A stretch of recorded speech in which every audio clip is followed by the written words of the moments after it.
ça fait pratiquement, nous sommes au 4e dimanche, si je ne m'abuse, où je vous ai fait un enseignement sur le fait de vivre le Saint-Esprit. Quelqu'un s'en souvient? Nous sommes au 4e dimanche et aujourd'hui, ça tombe sur une des fêtes de l'Église, une des fêtes qui est très importante, n'est-ce pas, dans la vie de l'Église qu'on appelle la Pentecôte. Amen. Alors, vous avez compris que j'avais essayé de vous expliquer c'est quoi le Saint-Esprit. Dieu avait une préoccupation. Dans le premier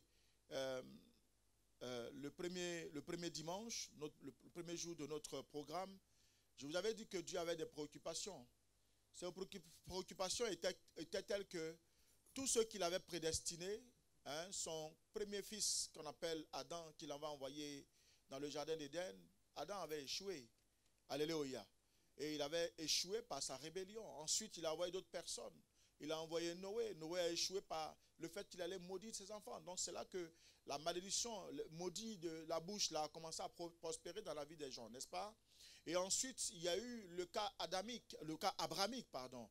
Abraham, il a brillé, n'est-ce pas, aussi dans son échec, en allant mentir, n'est-ce pas? Et en apportant la division entre deux fils, Ismaël et Isaac. Amen. Et aujourd'hui, nous vivons cela dans la société, nous vivons cela aujourd'hui dans nos maisons, dans nos familles, nous vivons cette division. Et aujourd'hui, la Palestine et l'Israël, c'est les fêtes d'Abraham. Alléluia. Gloire à Jésus. Et il y a eu aussi pas mal après toutes ces personnes avec qui Dieu a fait alliance, n'est-ce pas? Il y a eu au total 9 alliances que Dieu a tissées. Les 9 étaient des hommes, ils ont échoué. Et quand il a vu cet échec, il s'est dit, mais au final, qu'est-ce que mes enfants vont devenir? Parce qu'en réalité, le plan de Dieu était tel que son règne puisse s'étaler au-delà du peuple juif. Au commencement, c'était le peuple juif. C'est eux qui avaient droit à la grâce de Dieu. Est-ce que quelqu'un me comprend ce matin? Donc la grâce n'était même pas encore arrivée à notre niveau. La grâce était juste pour une portion de personnes, Israël. Maintenant, Dieu a vu que leur cœur était attaché au mal. C'est pour ça qu'il dit, je me répands d'avoir créé l'homme. Tellement le mal est attaché à leur cœur. Amen. Et tant soit peu, dans Ésaïe 6, 8, il dit, qui enverrai-je? Amen. Ésaïe dit, moi je peux partir. Il dit, mais c'est encore toi, vous êtes encore les mêmes personnes, c'est encore toi l'homme. Amen. Donc, il a mis en place une sélection. La sélection qu'il a mis en place, le critère de sélection qu'il a mis en place, c'est afin que la personne qu'il envoie, premièrement, ait les 7 dons spirituels. Et ensuite, deuxième possibilité, il a les 7 yeux qui parcourent la terre. C'est-à-dire que c'est ce qu'on appelle l'omnipotence, l'omniscience et l'omniprésence. Donc vous voyez que celui qui va envoyer, il faut que, sans même qu'il se déplace, il sache depuis ton village ce qui se passe.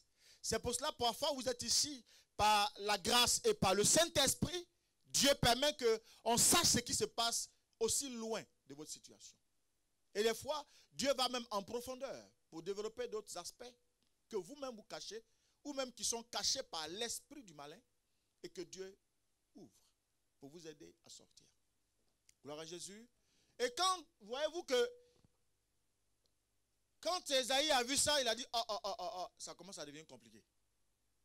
Les 7 yeux, je vais faire comment? Amen. Les 7 dents, je vais faire comment?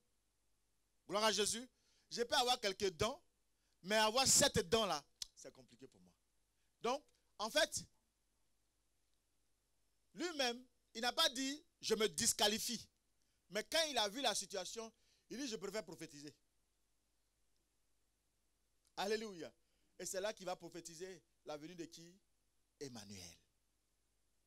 Gloire à Jésus. Et Dieu commençait toujours à travailler. Et la Bible dit, Dieu dans son intelligence, dans sa grâce, il va encore chercher.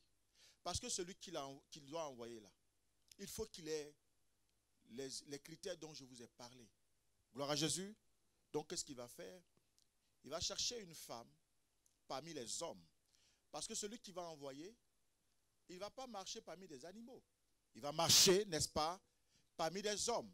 Mais pour marcher parmi les hommes, il faut être recouvert de chair. Il faut être comme un homme. Gloire à Jésus. Si bien qu'il soit esprit, il faut qu'il soit comme un homme. Amen. Il faut qu'il ait les caractéristiques d'un homme. Il faut que la personne sur qui Dieu va mettre la grâce pour qu'il porte dans son sein cet enfantement, il faut qu'il fasse les mêmes manifestations comme une femme porte dans son sein un enfant et qu'au 9e mois, elle accouche. Gloire à Jésus. C'est comme ça que Marie va être trouvée. Mais la Bible dit qu'elle a trouvé grâce aux yeux de l'Éternel. Maintenant, le Saint-Esprit était avec elle. Donc vous comprenez que la grâce et le Saint-Esprit sont indissociables. Tu ne peux pas avoir le Saint-Esprit en toi sans avoir la grâce. Si le Saint-Esprit est assis en toi, la grâce est à côté. Alléluia. La grâce est obligatoire pour travailler avec le Saint-Esprit. Sans la grâce, nul ne peut avoir le Saint-Esprit. Parce que Dieu, il ne met pas son esprit où il y a le foutoir, où il y a la poubelle. Dieu met son esprit qui est saint là où c'est propre. C'est pour cela que quand le Saint-Esprit est là et que la grâce s'assoit, tout ce qui était mort prend vie. Tout ce qui était condamné est maintenant béni. Tout ce qui était bloqué est obligé d'avancer. Gloire à Jésus. Donc il va prendre une femme. Mais regardez le choix. Encore un autre critère que Dieu va regarder. La Bible dit la femme qu'il va choisir est comment? Elle est vierge. Si bien qu'elle soit attachée, elle soit promue à un homme qu'on appelle Joseph. Mais la Bible dit Joseph ne l'a jamais touchée. Il n'y a jamais eu de relation. Donc elle était vierge quand Dieu va la choisir. Le fait d'être vierge va déterminer, n'est-ce pas, c'est-à-dire que le choix de Dieu par rapport à l'impactation de celui qui va porter en son sein, celui qui va venir, qu'on appelle Emmanuel. Est-ce que je parle à quelqu'un? C'est pour ça que des fois, la Bible dit, quand tu sais que tu brûles, marie-toi. Mais quand la Bible dit ça, et le contraire, quand tu sais que l'homme avec qui tu es n'est pas ton mari, laisse-le. Parce qu'en réalité, tu es en train de te souiller spirituellement. Le Dieu que nous servons te veut vierge. De sorte que la grâce du mariage puisse t'accompagner. Mais quand tous les jours tu es marié, toutes les nuits tu es marié, en définitive, quand il vient avec ton mari par le Saint-Esprit, il ne peut pas s'asseoir avec toi. Parce qu'en réalité, la place est occupée. Est-ce que je parle à quelqu'un ce matin? Je continue mon énoncé pour vous expliquer que quand le choix fut fait par Dieu et que Marie put être choisie, elle va porter en son sein quelqu'un qui est en réalité un esprit, mais qui va sortir comme un homme. Alléluia. Gloire à Jésus. Est-ce que quelqu'un est avec moi? Donc quand il va sortir, il va communiquer deux choses à l'église ou à l'homme ou à nous. Il dit je vais partir bientôt. Et là il parle à ses disciples. Mais en parlant à ses disciples qui vont être après, le témoignage de ce que nous avons aujourd'hui qui est la Bible. Quand il a parlé, il leur disait, je vais m'en aller. Je vais m'en aller. Mais oui, je vous demande une seule chose. Soyez unis. Soyez unis. Manifestez au milieu de vous l'amour. Donc il parlera de deux commandements. Il parlera d'aimer Dieu. Soyez unis. Parce que je ne vous connais pas. Je ne vous ai pas choisi comme ça dans la rue. Je vous ai choisi comme des apôtres pour aimer Dieu. Pour faire l'œuvre de Dieu. Donc je vais partir bientôt. Mais vous, ce que je vous demande, soyez comment? Unis autour de Dieu. Cela voudrait dire aimer Dieu. Et c'était le premier commandement. Et le second commandement, il dit quand je vous regarde, chacun est sorti d'une famille, chacun avec son éducation, mais vous êtes pour pour finir, venir autour de moi et je vous ai inculqué un enseignement qui est de vous aimer les uns les autres. Si vous restez comme ça, je vous en prie, quand je serai parti, ne vous éloignez jamais de Jérusalem. Alléluia. Ne vous éloignez pas de Jérusalem. Restez à Jérusalem. Tant que ce que je vous ai promis, le consolateur n'est pas arrivé, ne partez jamais. Ne faites rien. Parce que pendant ce temps-là, Jésus a communiqué à ses disciples, n'est-ce pas, un principe de vie. Il leur a donné ce qu'on appelle la formation spirituelle. Donc cette formation, il fallait forcément qu'il aille l'expérimenter quelque part. Mais avant d'aller l'expérimenter, il faut qu'il reçoive une force, un pouvoir. Il faut qu'il reçoive celui qui va permettre, ce qui va leur permettre de parler, de prêcher, de guérir les malades. Mais quand ils les regardent, ils ne sont même pas encore convertis. Parce que du temps de Jésus, quand ils étaient auprès d'eux, ils n'étaient pas du tout convertis. Leur force, leur regard était Jésus. C'est comme un enfant qui vit dans une maison où il y a un père. Tant que le père est là, que l'enfant est dans la maison, le père ne s'inquiète pas de ce qu'il va manger, de comment il va dormir, de comment il va se laver, comment il va boire, comment il va se vêtir. Alléluia. Parce qu'il sait que chaque fin du mois, il va recevoir la nourriture, le congélateur est rempli, le frigo est rempli. Donc il ne s'inquiète pas. Mais c'est quand le père n'est pas là. Et comme Jésus savait que le jour où il n'est pas là, chacun risque d'aller de revaquer à leurs occupations. Et d'ailleurs, ça s'est passé. Pierre est reparti à la pêche. Jusqu'à ce que Jésus aille le recueillir pour revenir. Alléluia. Il fallait que quelque chose de fort soit d'abord entré dans les 12. Mais regardez bien. Jésus a fait la promesse aux 12. Mais tout à l'heure, on va voir. Au temps de la Pentecôte, où sont sortis les autres? Les 12 étaient les 12 disciples. Les 12 étaient la représentation d'Israël. Les 12 étaient la représentation du peuple juif.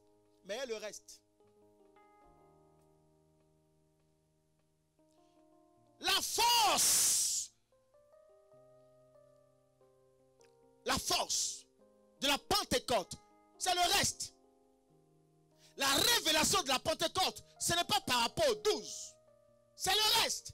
C'est nous autres là. Nous qui n'étions pas programmés. Nous qui étions errants. Qu'on a choisi ça et là. Et aujourd'hui, on s'est retrouvés dans une maison qu'on appelle l'église. Et où on a un berger qui nous explique la parole de Dieu. C'est nous autres là. Comment? Par ce que les disciples ont reçu. Comment nous aussi, on peut l'expérimenter. Vous savez, il y a un proverbe, ce n'est pas la Bible qui le dit. Il y a un proverbe qui dit chez nous, quand tu es orphelin, et qu'ils sont en train de donner des conseils, un père en train de donner des conseils, très tôt le matin, à son fils, et que tu as de passage, qu'est-ce que tu fais? Tu t'arrêtes, et puis tu écoutes. Nous autres là, nous sommes venus écouter. On n'était pas programmés. La grâce n'était pas sur nous. Ce que nous avons reçu n'était pas mérité. C'est pour ça que quelqu'un qui suit Jésus et qui se traite durement pour accomplir un objectif, Dieu ne le laisse jamais. Parce que dans leur programme de bénédiction, tu n'es même pas inscrit. Donc vous imaginez, quand les autres doivent faire des efforts, toi, tu dois en faire plus. Amen. Alléluia. Frère, c'est là le problème. Nous avons pleuré aussi longtemps parce que nous manquait cet élément-là. Beaucoup échouent dans leur vision, dans leur projet, parce qu'il leur manque la révélation. Et la révélation, c'est la présence du Saint-Esprit. Il y a eu beaucoup de frustration dans les couples, beaucoup de frustration dans les projets, Parce qu'on n'a pas attendu le temps de la maturité. Attendre, c'est la maturité. Attendre, c'est la formation. Attendre, peu importe le projet que tu as. Mais est-ce que tu as attendu le temps? Est-ce que tu as consulté Dieu? Est-ce que tu as demandé à Dieu? Est-ce que sur le même projet, il n'y a pas d'autres personnes qui ont aussi émis le même projet que toi? Parce que dans le projet que nous avons, tu vas te rendre compte que le même projet, il y a 10 personnes qui ont le même projet.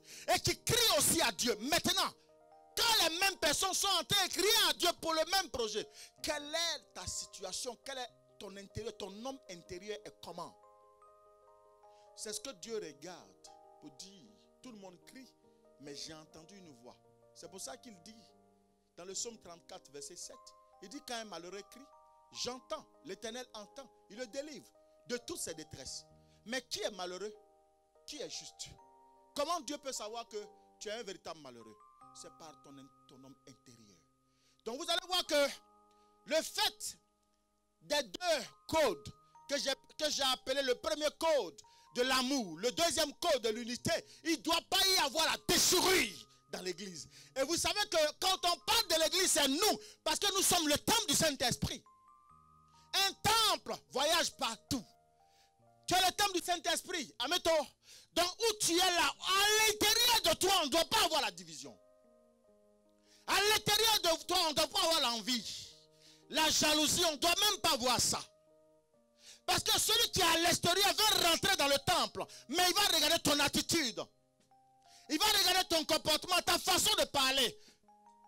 Et il va se dire, yes. De la façon dont je vois le frère, je pense que si je le suis, ma vie peut changer. Parce que j'ai vu sa vie. Hier, il était ainsi. Mais aujourd'hui, quand il a commencé à aller à l'église, il y a eu une transformation totale. Mais je ne peux pas comprendre que tu es à l'église matin, midi et soir. Et ta vie ressemble toujours à quand tu étais dans le monde. C'est qu'il y a un besoin d'une transformation intérieure. Tant que ton âme intérieure n'est pas transformée, frère, tu peux courir, courir, courir. Tu ne seras jamais fatigué de courir. C'est pour ça que Jésus a insisté beaucoup sur l'unité. Aime ton prochain comme toi-même.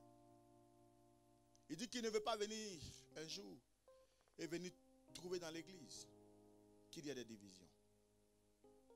Mais en réalité, vous entendez l'église, mais ça dit que c'est le corps, c'est ta vie même.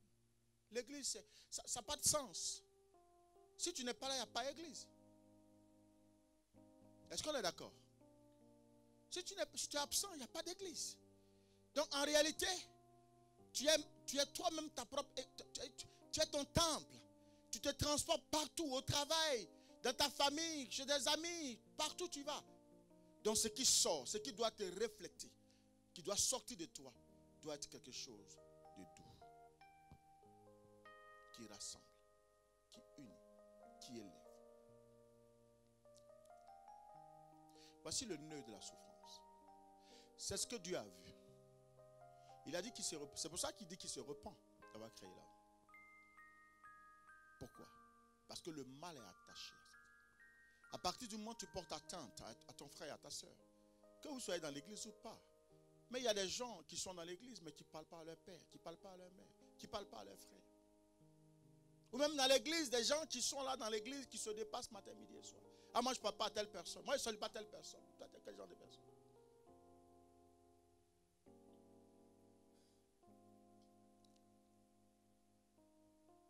Donc vous voyez que l'avènement du Saint-Esprit, c'est pour corriger tout ça. Parce que il faut que vous reteniez une chose. Une vie qui n'est pas sanctifiée, le Saint-Esprit ne s'assoira jamais dedans. Jamais. Une vie de péché, le Saint-Esprit ne reste pas dedans. Jamais. Vous avez vu les caractéristiques? Avant que Dieu l'emmène, les 7 dons spirituels, les 7 yeux, la femme doit être sainte, elle était vierge, et il est descendu. Le Saint-Esprit a couvert Marie. L'ombre du Saint-Esprit qu'on appelle l'onction, la puissance de Dieu, est venue sur elle. Jésus est venu. Et quand il est venu, il nous a laissé deux principes fondamentaux. Aime Dieu. C'est le premier des commandements. Aime ton prochain. C'est le second des commandements. Frère, si tu as compris les deux éléments là, tu verras, c'est simple. Ta vie prendra un élan.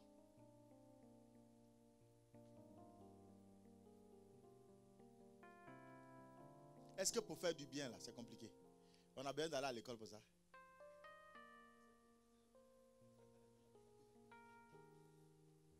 Hein?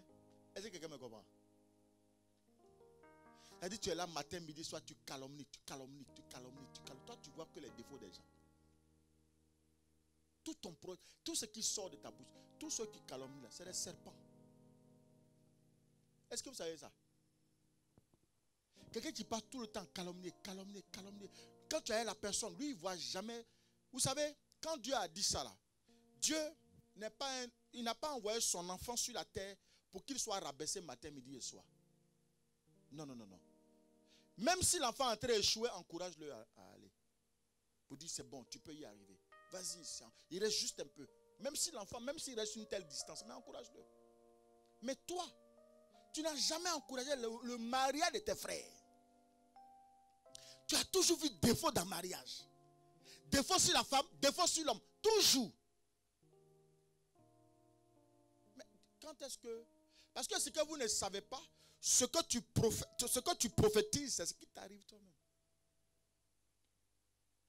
Quand tu vois que le mal partout, mais tu conjugues, tu es en train de prophétiser le mal dans ta vie et dans tes enfants.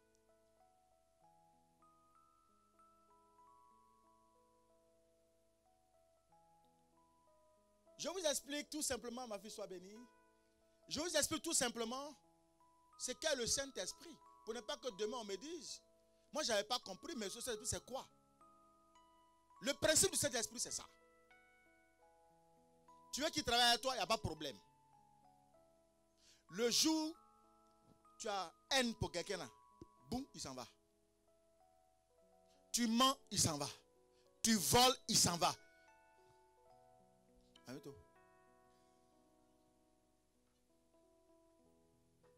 Je vais vous expliquer terre à terre pour que vous compreniez. Tu peux même prier, il n'y a rien. Ton cœur est mauvais. Il ne restera pas. Aucune prière ne monte. Amen. Et quand tu te réveilles comme ça, oh, le Dieu a quitté là. On va voir.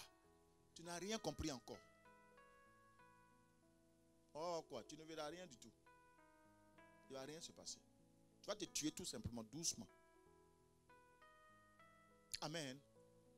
Dès que quelqu'un sort une bonne belle voiture, lui là il a fait comment même. Il m'a laissé comme ça.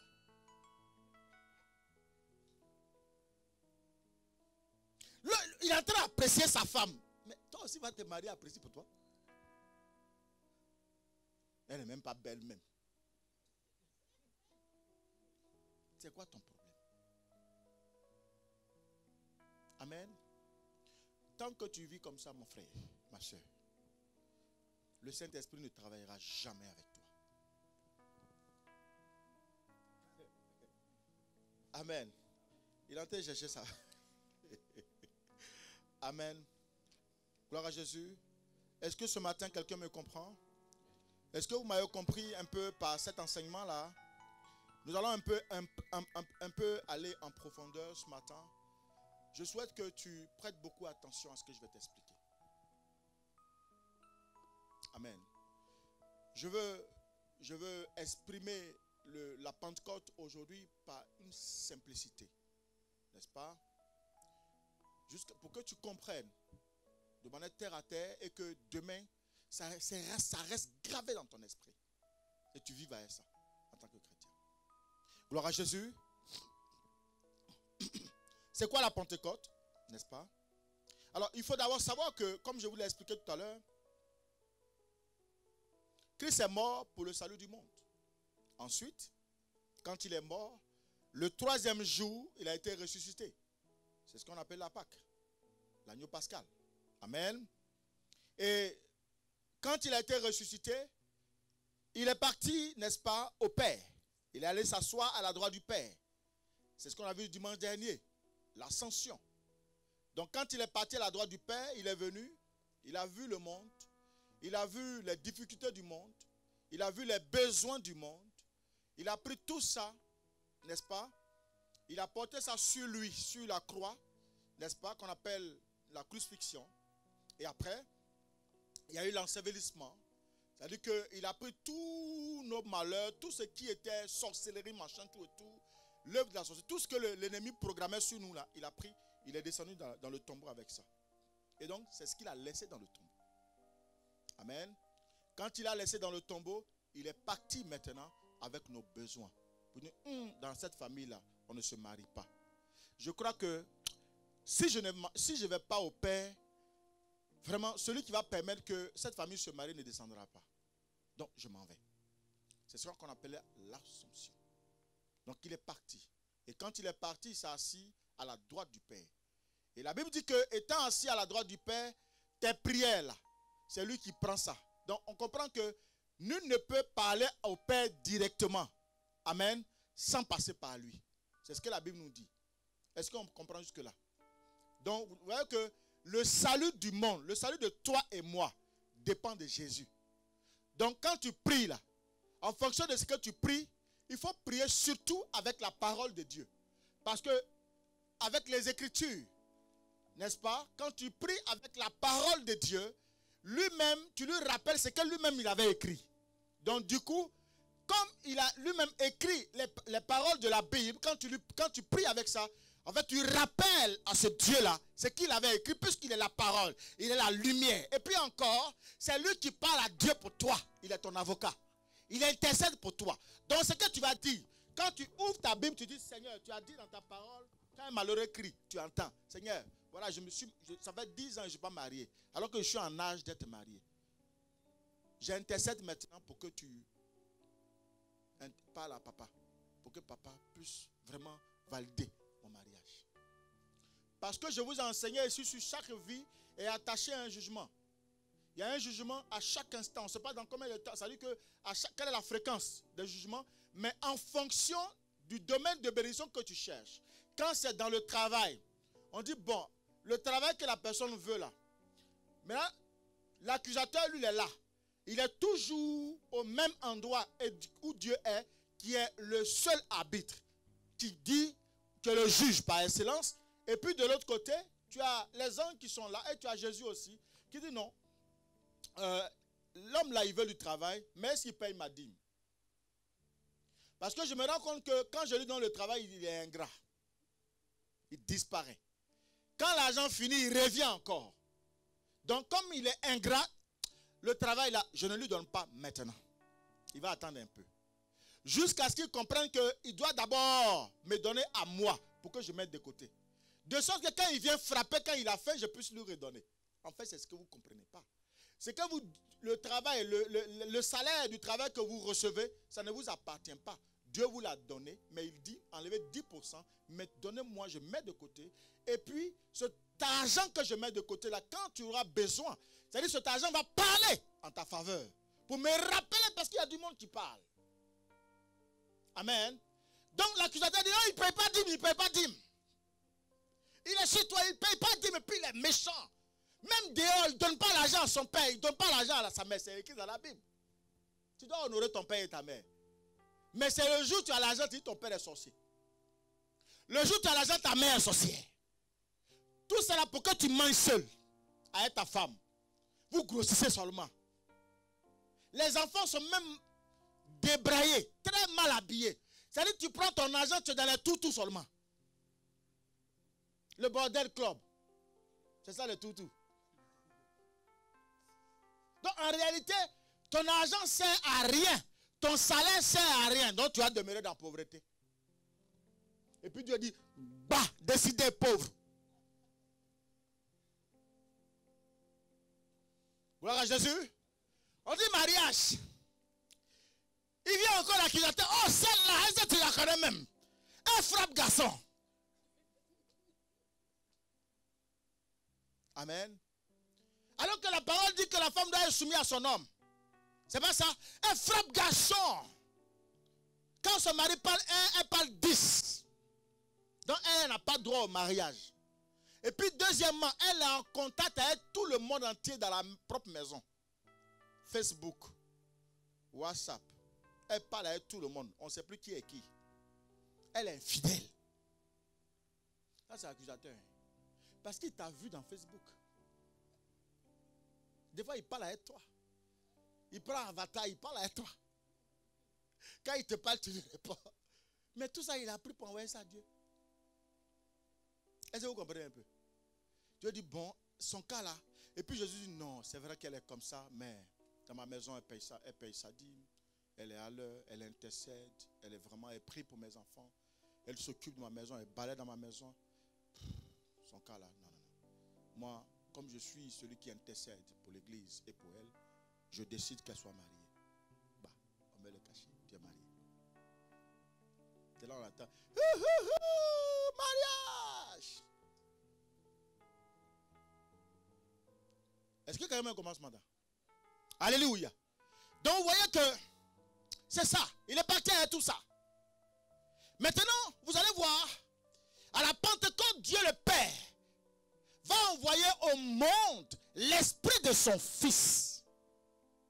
C'est l'esprit de Jésus qui est revenu, qui va revenir ce matin. Ou qui est déjà là. Alléluia. Et c'est 50 jours après la Pâque. Cette fête annonce 2 événements. Le premier événement, c'est l'avènement du Saint-Esprit. Le deuxième événement, c'est la naissance de l'Église. L'Église là, c'est là où c'est né. L'Église primitive, c'est à la Pentecôte. Avant ça, c'était des tabernacles, ce n'était pas des églises. C'était des chambres hautes. Alléluia. Il n'y avait pas une église, un temple en tant que tel. L'église de l'ère Jésus, où il va y avoir des apôtres, des pasteurs, des docteurs et autres, des évangélistes et autres, des prophètes. C'est à partir de là, à la Pentecôte. Donc vous comprenez que c'est important dans le monde spirituel ce matin. Parce que l'église va naître par l'avènement du Fils de Dieu, par le Saint-Esprit. Gloire à Jésus. Et donc, comme je vous l'avais dit tout à l'heure, il était important que on soit prêt de recevoir d'abord ce qu'il faut, d'être d'abord chargé spirituellement, avant que l'église ne soit. Acte 1, verset 4, va nous le dire. Yes. Comme il se trouvait avec eux, il leur recommanda de ne pas s'éloigner de Jérusalem. Il vous dit, ne vous éloignez pas de Jérusalem. Mais d'attendre ce que le Père avait promis. Le Père a promis quelque chose, attends-le. Ce que je vous ai annoncé. Ce que je vous ai annoncé, leur dit-il. Oui. Alléluia. Nous allons aller dans Acte 1, verset 8. Qu'est-ce qu'il leur avait annoncé? Mais vous recevrez une puissance. Vous allez recevoir, écoutez-moi. Vous allez recevoir quoi? Une puissance. Vous allez recevoir quoi? Une puissance. Le Saint-Esprit survenant sur vous. Vous allez recevoir quoi? Une puissance. Est-ce que vous savez c'est quoi une puissance? Une puissance, c'est un pouvoir. Une puissance, c'est un pouvoir. C'est pour ça que Dieu nous dit dans Matthieu, je vous ai donné le pouvoir. N'est-ce pas? Quel était ce pouvoir qu'il vous a donné? Vous savez, l'ennemi n'a pas peur que tu sois bon ou belle. Ce n'est pas ce qui l'intéresse. L'ennemi a peur de ce que ton âme et ton esprit a reçu. Le pouvoir qui est dans le ciel, le sorcier n'a peur que de ça. Amen. Tu es jolie, d'accord. Mais c'est quoi qui est caché derrière toi? C'est ce que le sorcier regarde. Il dit, je vous ai donné le pouvoir dans le ciel et sur la terre pour marcher sur quoi? Les serpents d'abord. Premier niveau. Deuxième niveau, les scorpions. Est-ce que vous savez qu'entre le scorpion et le scorpion est plus puissant que le serpent? Est-ce que vous le savez? Et en plus sur quoi? Les œuvres de l'ennemi. La puissance de l'ennemi. Donc mon frère, Les prières qu'on fait, démon, sort là, ça n'a pas de force. Parce qu'on n'a pas reçu le pouvoir. On n'a pas reçu la puissance. Nous avons besoin de la puissance pour faire des miracles. Sans la puissance, aucun miracle ne peut être fait. Sans la puissance, aucune grâce ne peut descendre. Donc j'ai dit tout à l'heure que la puissance est toujours accompagnée de la grâce. Allez-y voir les églises ce matin, elles sont bouillonnantes. Alléluia. Parce qu'elles veulent recevoir. Nous sommes aujourd'hui rassemblés comme étant dans la chambre haute. Et nous avons besoin de recevoir cette puissance et ce pouvoir. Mais ce pouvoir est accompagné de la disposition du cœur. Disposition du cœur, disposition de l'esprit. Ton âme est bien disposée. Mais est-ce que c'est parce que ton âme est disposée que tu as besoin? Tu es qualifié pour recevoir le pouvoir. Alléluia. Gloire à Jésus. Ne vous éloignez pas. Je vous enverrai une puissance, le Saint. C'est ça? Continue la lecture. Mais vous recevrez une puissance, le Saint-Esprit survenant sur vous, et vous serez mes témoins à Jérusalem, dans toute la Judée, dans la Samarie et jusqu'aux extrémités de la terre. Quand Christ était en train de donner ses conseils, il était encore vivant. C'était une promesse. Il disait que je vais vous ramener. Je t'en prie, toi à qui on parle. Quand on te parle, tu n'écoutes jamais quelqu'un. On te parle, ne fais pas, c'est ce que tu fais. Ne dis pas, c'est ce que tu dis. N'avance pas, c'est ce que tu fais. Ne sois pas dans tel lieu, c'est là où tu vas. On dit attends d'abord, attends. Tu es pressé, non, bientôt je vais avoir 50 ans, et alors? Anne avait quel âge? Quand elle a eu Ismaël et Isaac. Tu es pressé comme ça du mariage là. Donc tous ceux qui passent, qui te disent, oh tu es joli, tu tombes dedans. Ça dit, il est au fond, il sourit derrière, tu vois ses dents, oh il défend de moi. Tu tombes dedans. On dit attends. Le problème de l'homme, c'est d'attendre. Le problème de l'homme, c'est la formation. L'homme n'aime pas la formation. L'homme n'aime pas l'éducation. L'homme n'aime pas qu'on lui parle, qu'on le guide. Frère, si personne ne te prend par la main pour te guider, pour te faire avancer, tu ne pourras jamais y arriver. Ce n'est pas une question d'âge, c'est une question de vision. Vous savez, il y a des personnes qui ont à l'intérieur d'eux la grâce, mais qui ne savent pas qu'en eux il y a la grâce et qui souffrent. Et dès qu'ils rencontrent la personne qu'il faut pour les accompagner, il leur dit en toi il y a ça, il y a ça, il y a ça, mais je vais t'aider à accomplir la grâce. Est-ce que je parle à quelqu'un ce matin? Par moment, il faut savoir attendre. Je préfère que tu sois célibataire, même si tu es célibataire 10 ans, ça ne fait rien. Parce que le problème, c'est quoi? Une fois que tu t'es engagé, que tu es dedans, tu ne sais plus comment faire pour sortir. Tu es enfermé. C'est un étau. La honte. Je sors ou je ne sors pas. Qu'est-ce qu'ils vont dire mon entourage? Mais comme quand tu n'es pas encore rentré, il ne faut pas rentrer. Sois à la porte, attends. Continue à prier jusqu'à ce que Dieu te convainque. On ne rentre pas dans le mariage par pitié. Non parce qu'il m'a rendu service. Non parce qu'il m'aide. C'est une erreur grave que vous commettez. Non parce qu'il paye mon sac de riz. C'est lui qui paye mon loyer. Donc je vais lui donner à moi. Tu es en train de te vendre. Mais en réalité, il n'y a pas la graine qui va faire que le mariage va se développer. Il n'y a pas ça. Le mariage se vit par le cœur. Quand tu vois le monsieur, ton cœur même fait diding, diding. Quand lui aussi te voit, son cœur fait diding, diding. Il n'y a pas de calcul derrière. Et quand vous êtes ensemble là, on dirait une seule personne. Alléluia. Mais quand vous faites des calculs, vous prenez votre stylo, vous prenez votre feuille, vous le déposez sur la table. Et puis vous écrivez, bon, Team Magie c'est lui. EDF c'est lui. Loyer c'est lui. Cantine des enfants, c'est lui.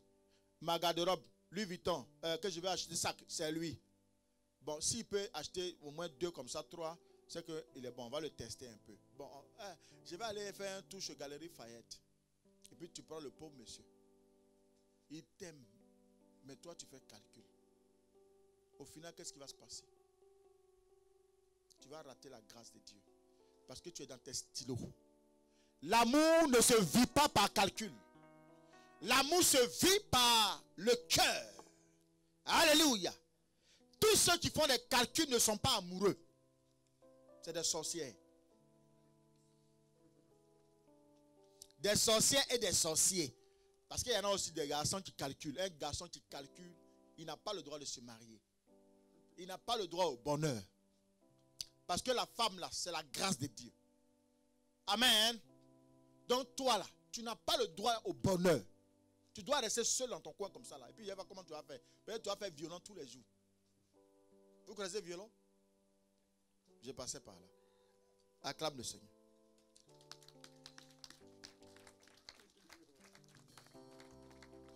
Tu connais violon? C'est ça violon. Amen. Voilà, je passais par là. La promesse est là enfin. Yes. Acte 2, verset 1 à 3. Le jour de la Pentecôte. Ouvre ton micro, ma fille. Oui. Oui, vas-y. Le jour de la Pentecôte, ils étaient tous ensemble dans le même lieu. Tout à coup, il vient du ciel un bruit comme celui d'un vent impétueux. Attends un peu. Verset 1. Lis que le verset 1. Le jour de la Pentecôte. Le jour de la Pentecôte. Ils étaient tous ensemble dans le même lieu. Ils étaient où? Ensemble. Ensemble. Je vous ai parlé de 2 principes. Le premier principe, le principe de l'unité. D'abord, le principe de l'amour de Dieu et le principe de l'unité. Mais ils étaient ensemble pourquoi? Pour recevoir le Fils de Dieu par le Saint-Esprit dans un même lieu.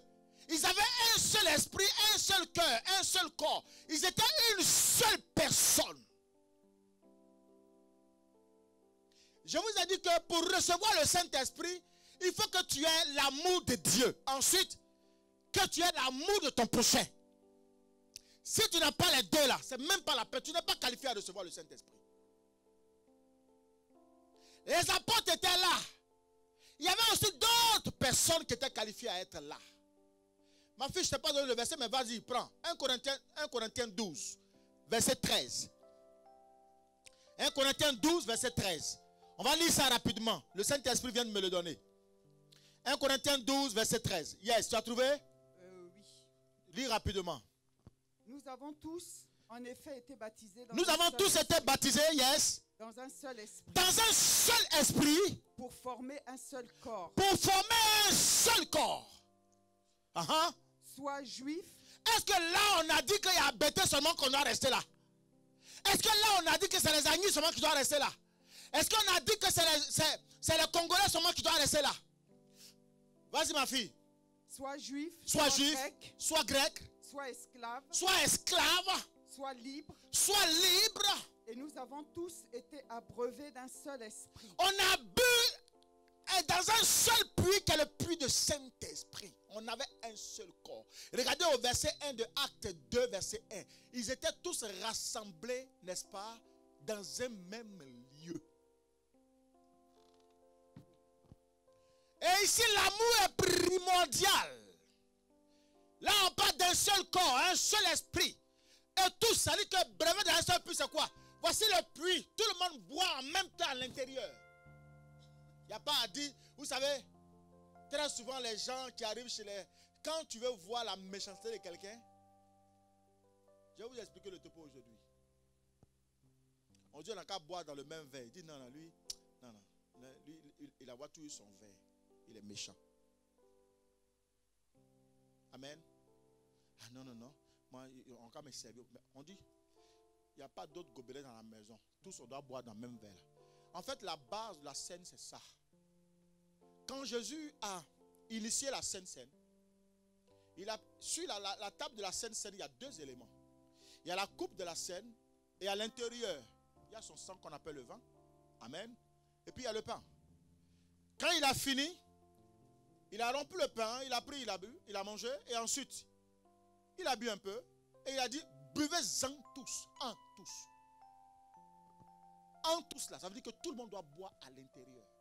En réalité, ça veut dire quoi? On est un seul corps, un seul esprit. Amen. Donc normalement, au milieu de nous là, il ne peut pas y avoir de jalousie. Il ne peut pas y avoir de division. Il dit on doit boire tous ensemble comme ça. Et l'autre dit non, moi non, je peux faire boire dans mon verre. Parce que moi quand je regarde la bouche de lui là, ça sent.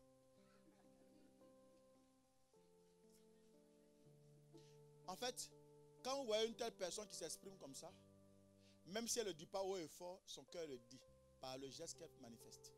On dit on n'a pas verre, mais toi tu as trouvé verre là-haut.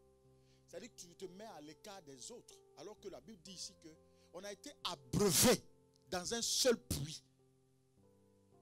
On avait un seul corps. Plus loin encore, c'est encore plus précis. Yes, continue ma fille. Tout à coup, il vient du ciel un bruit comme celui d'un vent. Non, repars où tu étais. 1 Corinthiens 12, 13. Repars où tu étais. Alléluia. Reste où tu étais. Je ne t'ai pas encore dit changer ma fille, tu vas comprendre. Au verset 14, la Bible dit, ainsi le corps n'est pas un seul membre, mais il est formé de plusieurs membres. Le corps là, n'est pas un seul membre, il est formé de plusieurs membres. Hein? Au verset 15, si le pied disait, parce que je ne suis pas une main, je ne suis pas du corps, ne serait-il pas du corps pour cela? Reprends encore cette lecture si tu es avec moi. Oui. Oui, vas-y, reprends ça. Le 14? Le 15. Le 15. Si le pied disait, parce que je ne suis pas une main, je ne suis pas du corps, ne serait-il pas du corps pour cela? C'est là que je vous ai pris l'exemple pour dire, viens mon fils. Alléluia. Je vous ai pris dimanche dernier l'exemple. Regardez. On a les narines, on a les yeux. Amen. Mais si je tape ici, je prends le petit orteil et je le tranche, le sang coule, les yeux vont pleurer. Les narines vont couler. C'est ce qu'on veut dire dans la parole. Et c'est ce que Dieu regarde, il dit, moi je ne vois pas plusieurs membres, je vois un corps, je ne vois pas plusieurs personnes, je vois une personne. Donc vous, mes enfants, église, soyez un. Est-ce que le pied peut dire, c'est vrai je suis du corps, mais je fais quoi? Continue, reprends-moi la lecture rapidement. Vas-y. Si le pied disait, parce que je ne suis pas une main. Parce que je ne suis pas une main. Je ne suis pas du corps. Donc je sors du corps. Continue. Ne serait-il pas du corps pour cela? Est-ce qu'il ne sera vraiment pas du corps pour cela? Est-ce qu'on ne va pas dire pied le pied cassé? Est-ce qu'il ne va pas changer de nom? Est-ce que le passage a dit que vous n'avez pas dit celui qui a le pied cassé là? C'est ce que vous allez voir. Disons-nous la vérité ici là. Pied le pied cassé.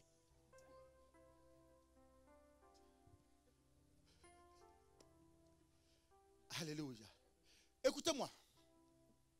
L'avènement, n'est-ce pas, du Saint-Esprit est spécial dans l'église. Est spécial dans ton cœur ou dans ton corps. Si tu as compris cet enseignement, frère, il faut libérer ton cœur de toutes ces mauvaises tâches qui sont là, la rancœur, la jalousie, l'animosité, la méchanceté, l'hypocrisie. Il faut enlever ça. Vis simplement. Sois vrai. Un jour, sois vrai. Sois vrai.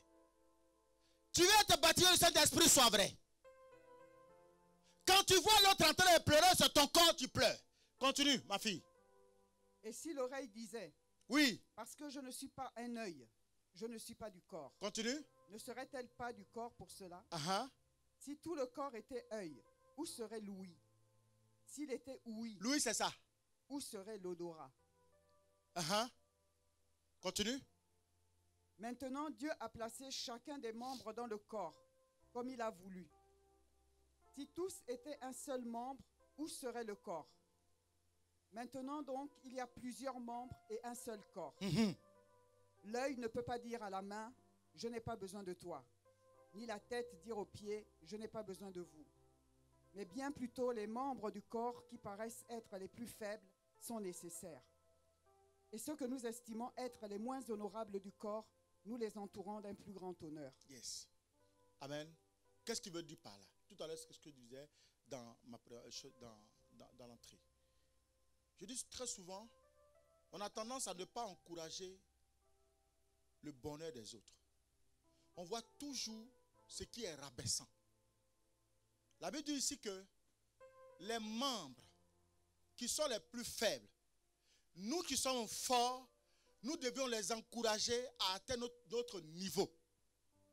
Mais l'église aujourd'hui souffre parce qu'à l'intérieur de l'église, il y a des cœurs qui sont tellement mauvais que plus la personne est en bas, on veut l'enfoncer encore en bas. Alléluia. Et très souvent, ce qui se passe, c'est quoi? Écoutez-moi. Tu as envoyé quelqu'un à l'église. La personne que tu as envoyée à l'église, dès que tu l'as envoyé, Dieu a manifesté sa grâce sur la personne. La personne a commencé à être bénie. Plus la personne est bénie, tu commences à être jaloux. Pourquoi est-ce que c'est la personne qui vient d'arriver là qui est bénie? Pourquoi est-ce que c'est la personne là que le pasteur regarde? Comment ça fait-il qu'elle qui est arrivée 2 jours, machin, tout, puis tu commences à manifester de la jalousie? Ce que tu n'as pas compris, c'est que toi tu es assis là depuis 15 ans. La disposition de ton cœur est mauvaise. Donc tu as ramené quelqu'un qui a une prédisposition correcte, que Dieu aime, dont Dieu l'apprend. Ce n'est pas une question d'âge. Ou ce n'est pas une question, je suis toujours avec le pasteur, tu peux être avec moi, mais quand tu ne manifestes pas de bonnes choses pour me faire avancer, je ne peux pas te mettre à un endroit pour travailler. Ce n'est pas possible. On ne peut pas travailler avec quelqu'un qui ne t'obéit pas. C'est vrai ou ce n'est pas vrai? Même dans le monde séculier là, ton directeur ou ton chef de service, tu lui manques du respect en longueur de journée. Mais quand il veut faire des missions, il va avoir des personnes en mission qui vont lui redonner, c'est-à-dire que le résultat des missions de manière fidèle, ils ne te prendront jamais. Parce que tu es rebelle dans l'âme. Tu es en train de te plaindre dans l'âme. Deuxième cas, tu es venu à l'église. C'est parce que tu as trouvé bon que l'église là est bien. Tu as invité une personne. Maintenant, la personne n'en a plus droit à la vie dans l'église. Quand la personne veut voir le pasteur, on doit passer par toi.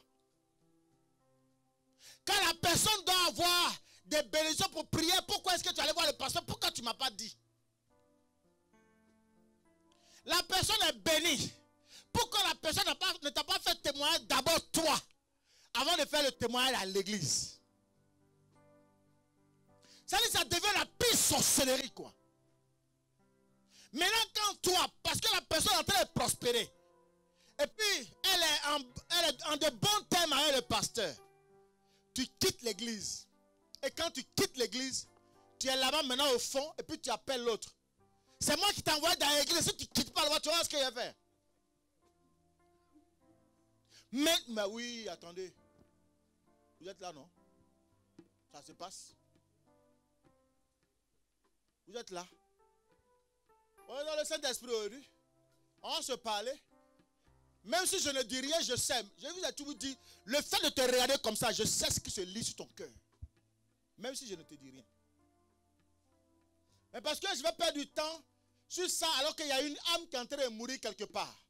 Je préfère consacrer ce temps à cette âme que de me consacrer à toi. Parce qu'avec toi, je vais perdre du temps. Je te regarde comme ça, je te saute et puis je vais ailleurs. Et puis il dit à Dieu, désarme-le. Et tu vas voir ce que tu vas vivre. On est là, on vous appelle. Tu es là, tu as l'information des autres. Et tu composes avec ceux qui veulent détruire l'église. Tu es là, tu es dans l'église. Et tu attends le Saint-Esprit, toi aussi. Tu attends la grâce de Dieu, toi aussi. Mais vous voyez pourquoi est-ce que le paralytique de Jean 5 est resté longtemps? 38 ans, pourquoi? 38 ans, il est resté comme ça. C'est à cause de ton cœur, son cœur. À la fin, quand Jésus a fini de le guérir, il dit, va, ne pêche plus. Ne recommence plus ce que tu as fait là. Ce qui t'a paralysé là, il ne faut plus faire ça. Le problème de l'homme, c'est là. tu connais la raison pour laquelle tu es sorti. Ta raison là, tu connais. Mais est-ce que la personne aussi a eu son temps de sortir? Laisse la personne. Amen. Non. Tu n'es plus son père spirituel. Tu l'as envoyé dans la foi si la personne n'avait pas la foi. Donc tu demeures une personne qui l'a introduit dans la foi. Tu es un frère de la foi, mais tu n'es pas son père spirituel. Il y a un seul berger dans cette église, c'est moi. C'est de là, sur la tête de Aaron, que va couler l'huile. C'est cette huile-là qui t'a touché, qui t'a béni. Ce n'est pas quelqu'un d'autre. Ni Diakité, ni Antoinette, ni même ma femme. C'est moi. Il faut le savoir, ça. Mon peuple périt par manque de connaissances. Vous savez, quand le berger est par terre, l'église est par terre. Il faut le savoir. Il n'y a plus de berger, les mercenaires sont rentrés, le troupeau se disperse. La preuve, quand Jésus est parti, Pierre est retourné à la pêche. Les autres sont retournés à leur activité. Jésus est parti, le maître n'est plus là. C'est pour ça qu'il a dit, restez à Jérusalem, je vais vous ramener le consolateur. C'est à cause de tous ces comportements. Frère, le problème du Saint-Esprit, c'est l'indiscipline dans l'église.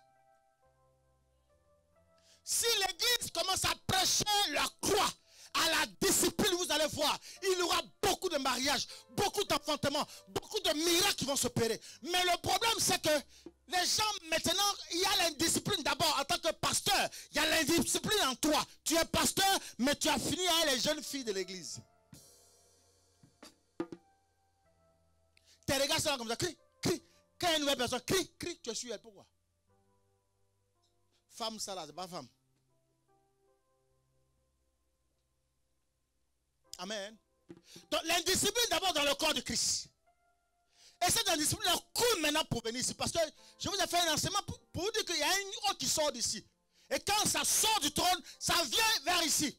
Pour vous bénir, quand ça vous touche, ça change votre vie. Mais si l'homme qui est ici là, l'eau quand elle descend, elle était pure, limpide. L'eau est devenue quoi? Noirâtre. Parce que quand ça l'a lavé, tellement il est sale. Tout est noir. Au final, qu'est-ce qui se passe? Votre vie ne bouge pas. Blocage partout. Frère, l'impact du Saint-Esprit, c'est ça. Tu viens recevoir le Saint-Esprit, Dieu n'a pas promis ça. Ce n'est pas une manifestation. Non, non, non, non, non. Le Saint-Esprit, c'est une profondeur de la parole. Et du changement de mentalité. Du changement d'intelligence. Et de la transformation de l'âme. Ce n'est pas dans le mensonge. Non, tu mens. Parce que tu finis de faire ça là. On te voit dehors. C'est toi qui es au téléphone dans le métro puis tu fais par là. Moi je suis assis derrière. Saint-Esprit. Tu es tombé, tu as roulé, tu as pas ri. Téléphone. Frère, il ne faut pas qu'on se monte. Continue ma fille. On va voir le reste. Tu as quel verset? Ma fille, il faut toujours rester dans un verset quand je ne t'ai pas demandé de bouger. Sur le 1 Corinthiens. Si tout le corps était œil, où serait l'huile? S'il était tout huile, où serait l'odorat? Maintenant, Dieu a placé chacun des membres dans le corps comme il a voulu. Si tous étaient un seul membre, où serait le corps? Maintenant, il y a plusieurs membres et un seul corps. L'œil ne peut pas dire à la main, je n'ai pas besoin de toi, ni la tête dit aux pieds, je n'ai point besoin de vous. Mais, bien plutôt, les membres du corps qui paraissent être les plus faibles sont nécessaires. Le verset, ça c'est le verset 22. Sont nécessaires. Donc vous comprenez que nous sommes nécessaires les uns les autres. Nous devons rester comme ça, compacts. Quelqu'un ne doit pas rentrer au milieu de ton père et ta maman. Ni ton frère. S'il vient et commence à parler mal de ton père, dis stop! Je t'interdis de mettre la main sur mon père. Alléluia. Mais si toi-même, tu commences à calomnier tes propres parents, jeter des pierres sur tes parents, Comment Dieu va qualifier une grâce pour déposer sur ta vie? Impossible. Impossible. Tu n'auras même pas longue vie. Les parents, on les protège, on les couvre. On se bat pour ses parents. On n'expose pas ses parents. C'est comme une femme qui expose son mari matin, midi et soir. Tu veux que ton mari meure. Ce que je vous ai expliqué dans la démologie, on va voir ça en juillet, quand on va faire la prière, je vais vous réexpliquer ça encore. Quand tu te maries à un homme, ses parents, pour vouloir le tuer, vont te demander, toi, de l'exposer. Sous plusieurs formes. Ils vont mettre une personne, ils vont te dire, ah, on t'envoie notre fille pour que tu l'héberges. Si tu as pris l'enfant, sans prier, en fait, tu as exposé ton mariage. Parce que la personne que tu vas prendre, parce que c'est à toi, ils vont demander la permission. Quand tu as dit oui, tu as exposé ton mariage. La personne sera un point de contact par lequel eux, ils vont passer pour pouvoir atteindre l'homme qu'il veut, ton mari. Quand tu n'es pas dans la sorcellerie. Mais quand tu es dedans, c'est à toi qu'on demandera la permission. On veut tuer ton mari. Et si tu t'opposes, ils vont tout faire pour t'enlever du foyer. Ils vont t'accuser. Mais ils vont te faire tout ce que tu n'as jamais imaginé. Et ils vont passer par la manipulation, tout ce que tu veux. Et malheur pour toi. Tu as fait une seule petite connerie. Ils vont utiliser cet aspect-là pour t'atteindre. Juste pour te renvoyer de la maison. Et une fois que tu es renvoyé de la maison, la porte est ouverte.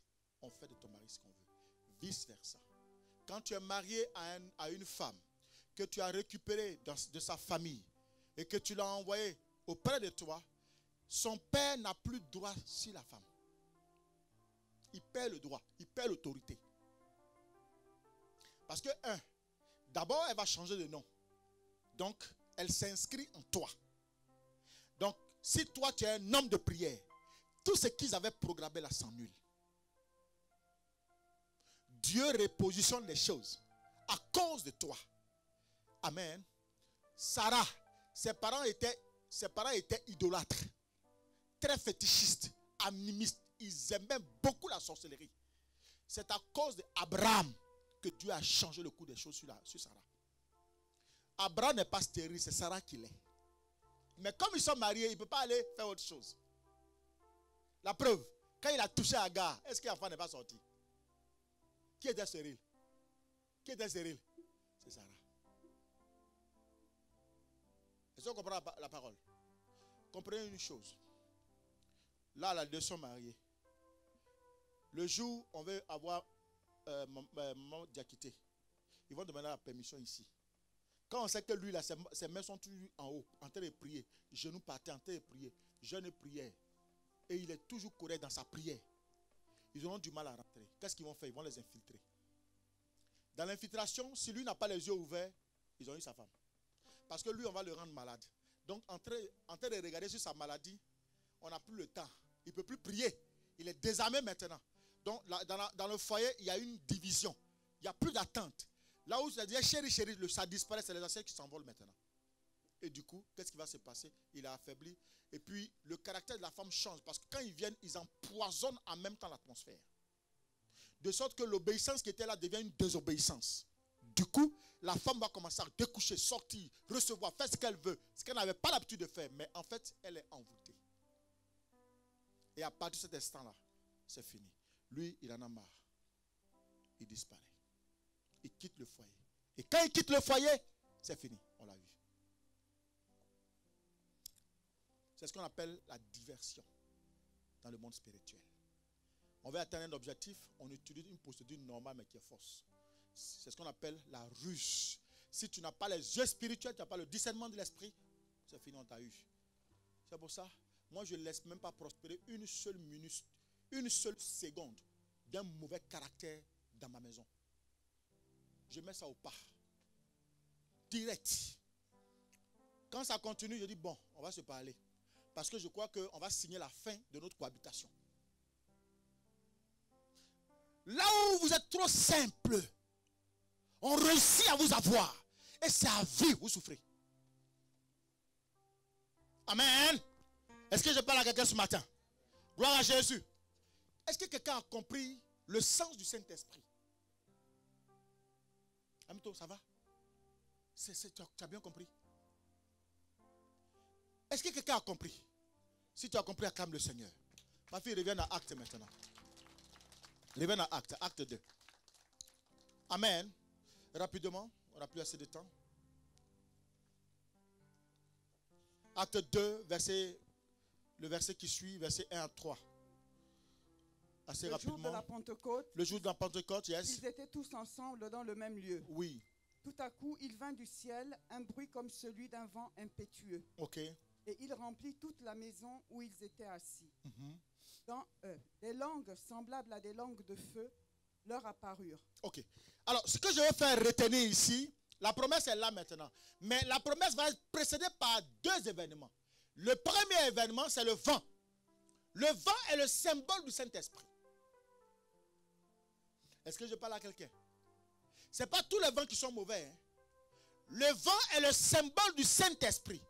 Dans les prières, il y a dans Ézéchiel ce qu'on appelle le vent du nord. C'est bien ou c'est pas vrai? Quand tu invoques le vent du nord sur tes ennemis, c'est pour ravager tes ennemis. Et c'est le Saint-Esprit que tu envoies. Donc tu envoies l'Esprit de Jésus vers tes ennemis afin qu'ils soient exterminés. Dans la présence ici du vent, ça va prendre toute la maison, mais c'est une fraîcheur qui descend en fait. Pour t'habiller spirituellement afin que tu sois fort. Et que quand le serpent te voit, le scorpion te voit, à cause de ce qui est rentré en toi, il ne peut rien faire. Il ne peut rien faire. Alléluia.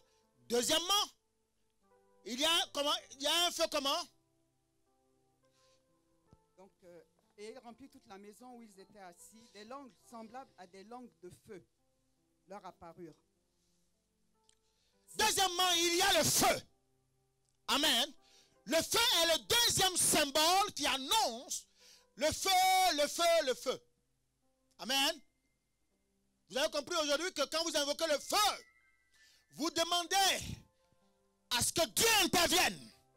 Par d'abord le symbole du feu et ensuite l'Esprit de Dieu. Dans les deux éléments vont venir sur des hommes. Et la Bible dit que sur les têtes, c'est comme s'ils étaient embravé. C'est pour ça que quand Dieu te visite, il y a certaines personnes, quand ils reçoivent du moins la visitation, dans leur paume, soit droite ou gauche, c'est comme un feu à l'intérieur. C'est comme du courant, c'est comme un feu à l'intérieur.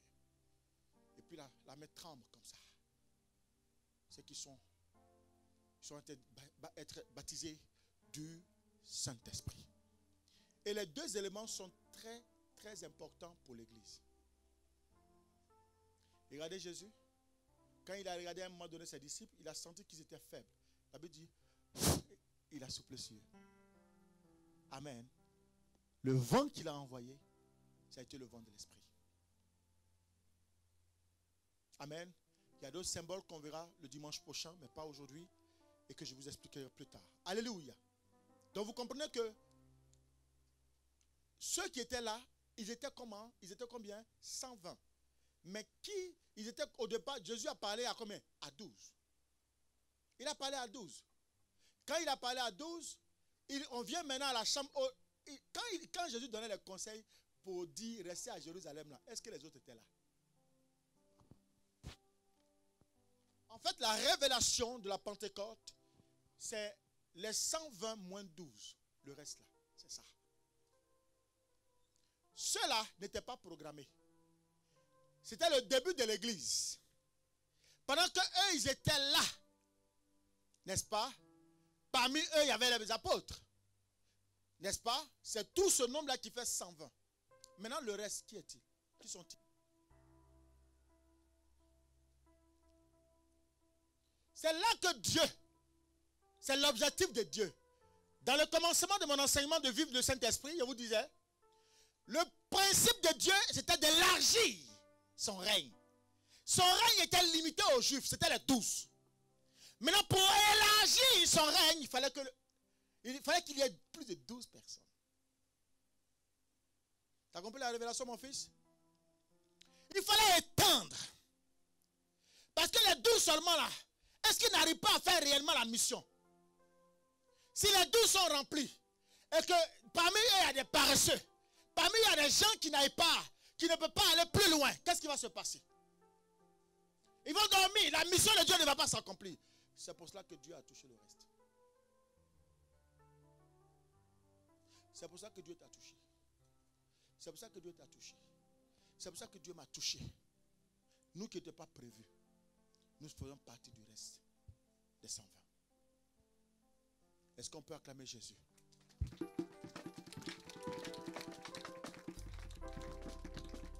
Et ce qui dérange Dieu aujourd'hui, qui fait que vous voyez d'autres personnes, d'autres pasteurs, ou d'autres frères, d'autres confrères, aller vers d'autres dieux, c'est parce qu'il n'y a pas l'unité. C'est-à-dire qu'ils n'ont pas confiance en Dieu. Ils n'ont pas confiance au Saint-Esprit. Ça fait que pour aller plus vite, on va faire autre chose, mais on n'a pas besoin de ça. Si tu as compris ce principe-là, tu n'en as pas besoin. Sanctifie ta vie. Consacre-toi. C'est tout. Aime ton prochain. Aie de l'amour pour Dieu. Pour celui qui a de l'amour pour Dieu, qu'est-ce qu'il fait? Regardez le reste qui a été fait. Ça, c'est le signe de quelqu'un qui a pour l'amour pour Dieu. Donc, un tel homme, l'ange de l'Éternel va le visiter. Il va bénir sa vie dans un domaine où il est en train de pleurer. C'est comme ça qu'on fait avec Dieu. Et au fur et à mesure que tu fais ça, regardez un peu, c'est comme une bouteille. Vous voyez l'eau qui est là?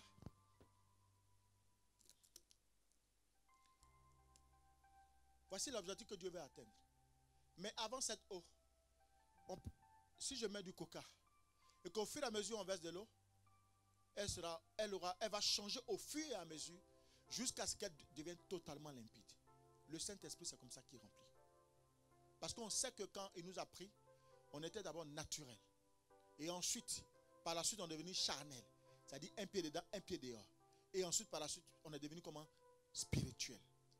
Donc, la vie spirituelle, pour être notamment remplie du Saint-Esprit, pour avoir le baptême du Saint-Esprit, c'est une vie progressive. Mais dans cette vie progressive, il faut être totalement fidèle et loyal. Il ne faut pas changer. Demain, tu changes. Dieu ne travaillera pas avec toi. Est-ce qu'on a compris le sens du Saint-Esprit? Est-ce qu'on peut acclamer le Seigneur?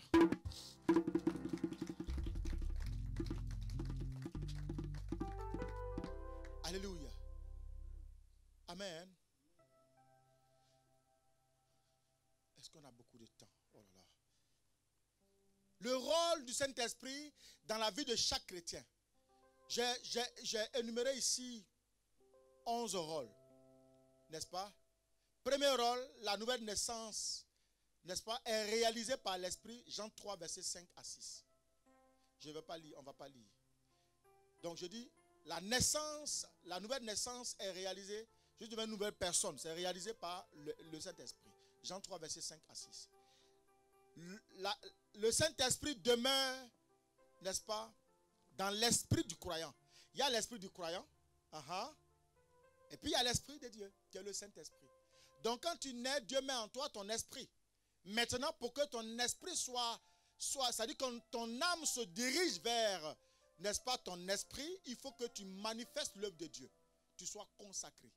Et c'est là que tu deviens une nouvelle nature. Tu es transformé. Et puis tu ne connais plus les frustrations, tu ne connais plus les échecs, tu ne connais plus la mort, mais tu connais maintenant que la vie et la grâce. Amen. Gloire à Jésus. 1 Corinthiens 3, verset 16, Romains 8, verset 9. L'Esprit donne l'assurance du salut. Le Saint-Esprit donne l'assurance du salut. Romains 8, verset 16. Le Saint-Esprit donne l'assurance du salut. Romains 8, verset 16. Le Saint-Esprit parle aux croyants. Acte 8, verset 29. On va lire ça, ma fille. Acte 8, verset 29, rapidement. Acte 8, verset 29. Tu as trouvé? Acte 8, verset 29. Je lis la parole. L'Esprit dit à Philippe, avance et approche-toi de ce char. Amen. La Bible dit, l'Esprit dit à Philippe, avance. Amen. Donc vous comprenez ici que qui a parlé à Philippe? C'est le Saint-Esprit. Donc autant le Saint-Esprit, n'est-ce pas, est réel, il parle. Mais il ne parlera pas à une vie qui n'est pas sanctifiée. Non. Non, non, non, non, non, non. Amen. Parce que c'est un esprit qui est saint. Il ne se sent pas dans le désordre. Ici, la Bible dit, l'Esprit parle à Philippe et il lui dit, avance. Et Philippe avance. Cinquièmement, l'Esprit enseigne le croyant. Il enseigne le croyant. Donc, quand tu ne connais pas la Bible, par exemple, tu as lu un verset de la Bible, tu ne comprends pas. Tu dis, Saint-Esprit, j'ai lu le verset là, mais je ne comprends pas. Enseigne-moi. Il va t'enseigner. Il est le consolateur. Il est le paraclet. Amen. Il enseigne toutes choses. Et ça, vous trouverez dans Jean 16, verset 13. L'Esprit communique la vie. On va aller dans 2 Corinthiens 3, 6. On va le lire, celui-là. 2 Corinthiens 3, 6. Amen. Tu l'as? Oui. Ok. 2 Corinthiens 3, 6. Oui. Il nous a aussi rendus capables d'être ministres d'une nouvelle alliance, non de la lettre, mais de l'esprit. Oui. Car la lettre tue, mais l'esprit vivifie. Car la lettre tue, mais l'esprit fait quoi? Vivifie. Vivifie. Vous voyez certaines personnes, certains pasteurs, quand ils sont à la chair, regardez un peu ce qu'ils font. Ils te récitent la Bible à la lettre. Faites attention à ça. Entre celui qui récite la Bible, il n'a pas forcément la connaissance. Parce que celui qui a la connaissance, c'est celui qui l'applique. Ce que tu as dit là, il faut vivre ça. Il faut l'appliquer. Donc ici, la Bible dit, ce n'est pas celui qui connaît la lettre qui a l'esprit, c'est faux. Je suis docteur en temps, ça ne veut rien dire. J'ai bac plus 15, ça ne veut rien dire. Dieu peut prendre quelqu'un qui est au champ. Puisque ceux même qui ont écrit la Bible, il y a des paysans dedans. Il y a des gens qui construisent des tentes. Ils n'ont même pas eu un niveau d'étude. Mais Dieu les a pris. Il leur a donné son esprit. Et ils ont écrit la Bible. Amen. Dieu n'a pas besoin d'un niveau spirituel, d'un niveau d'étude pour te prendre. Il peut prendre quelqu'un qui est zéro pour l'amener au sommet. Amen, amen. C'est ça qui est le plus important. Donc très souvent, ouais mais toi, moi je parle, toi tu parles. Ce n'est pas une question de je parle, tu parles. Tu as bac plus 20, d'accord. Mais ça ne veut rien dire. Celui qui peut avoir bac plus 20. Et celui qui a bac plus 0, Dieu le prend. Il le met au sommet par rapport à toi. Et puis finalement, tu vas travailler pour lui. Avec ton bac plus, tu vas travailler pour lui. Tu seras son esclave. Amen, amen. C'est ce que je voulais expliquer. Gloire à Jésus. Est-ce que tu es avec moi? L'esprit fortifie et reconforte l'homme intérieur du croyant. Quand ton homme intérieur est abattu, la tristesse, tu pleures. Le Saint-Esprit vient pour te consoler et restaure ton homme intérieur. Ton homme intérieur, c'est ton âme. Souvent, tu te lèves avec la tristesse. Ton âme est abattue. Le Saint-Esprit vient et puis te console. Il est le consolateur. Donc, très souvent, arrêtez d'aller vers les hommes. Les hommes vont vous blaguer. Venez vers Dieu, le Saint-Esprit. Seigneur, voici mon problème. Je n'arrive pas à dormir, Seigneur, aide-moi. Le Saint-Esprit viendra. Il va te consoler. Parce que les hommes, souvent, ils vont te donner de mauvais conseils pour te perdre. Amen. Gloire à Jésus. Hé, ami, j'ai découvert dans le téléphone de mon mari, oh, j'ai découvert. Quitte-le. Mais à longtemps, elle a l'œil sur ton mari. Quitte-le, tu vas voir. Jette-le, elle va l'accueillir, tranquille. Propre, elle va gérer ça. Puis tu ne peux rien faire. Amen. Il est ce qu'il est là. Restez dans ça. Assieds-toi là. Il est ceci, il est cela, il est ceci, il est cela. Tu parles à tout le monde. Tu prends ton foyer, tu l'exposes. Tu parles à tout le monde. Mais tu penses que tout le monde est content que tu sois marié? Va parler seulement. un bon matin, tu vas te rendre compte que ta confidente, ta meilleure amie là, elle a agi sur lui tranquille, propre. Elle gère ça même. C'est beau. Elle gère ça. Le temps, tu vas te rendre compte là. Elle a fini, elle a fermé la porte. Puis tu l'appelles, elle va t'insulter bien pour mettre dessus. Moi ça là. Le gars il est bien comme il faut là. C'est toi qui te plains tous les matins, midi et soir. Je vais te montrer comment on gère. Faut te plaindre seulement. Continue à te plaindre. Pendant que tu te plains là, elle fait un pas devant. Elle prend un pas en arrière. Un pas. Et puis elle vient t'asseoir. Des fois, même elle est assise dans ton salon. Tu as préparé le bon foutu, elle vient manger avec toi bien propre. Et puis ça se parle comme ça.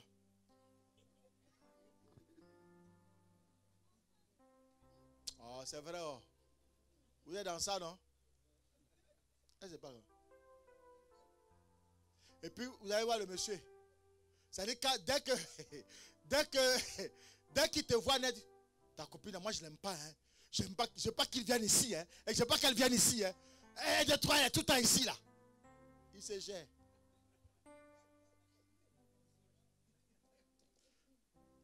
Arrête-toi. Ils sont dedans. Elle dit qu'elle est au salon. Elle dit qu'elle a été causée avec quelqu'un d'autre, mais elle a été causée avec ton mari. Dans ton salon. Elle a moyen ton foutu. Elle a bu ton eau tranquille. Elle regarde ta télé. Puis elle le gère. Plains-toi seulement. Pas ton temps à te plaindre. Elle dit non, bon, il faut me l'envoyer. J'ai prié pour lui. Tu es bête. Il faut l'envoyer.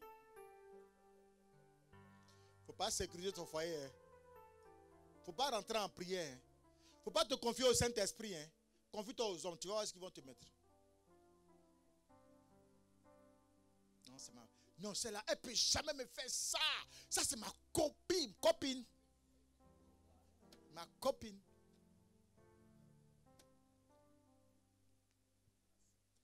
La CP, copine.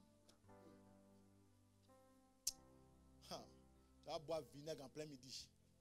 Tu vas te tromper. Tu pensais que c'était l'eau, alors que c'est vinaigre. Tu vas boire ça. Plein midi. Il faut continuer. Pas sécuriser ton foyer. Ta bouche parle sur ma. C'est toi qui vois tout le défaut sur le monsieur là.